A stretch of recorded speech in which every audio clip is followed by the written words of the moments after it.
او مش كوميدي. هنقول نكته.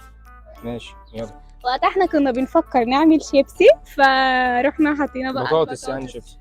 فرحنا حطينا البطاطس، بعدين حطينا فيها بقى شطه وميه، فاحنا جينا نحط الميه في الزيت، بس وقتها ما كناش مصفيين الميه من بس بالراحه تبتجري. يعني ايه الميه في الزيت؟ اعرف الميه في الشاي.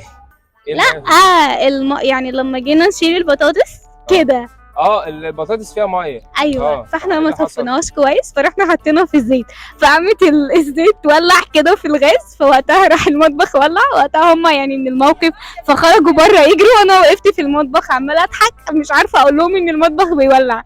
بس ده الموقف الكوميدي. في نكته عندك بقى؟ اقول نكته. اتفضل. مره واحد بخيل دخل على ولاده ضربهم، عارف ليه؟ ليه؟ عشان لقاهم مشغلين المروحه على 3 وهم 2 بس. اللي ضحكت دي صاحبتها يا جماعه، صاحبتها، عشان باين كانت مع الاثنين اللي شغالوا المروحه.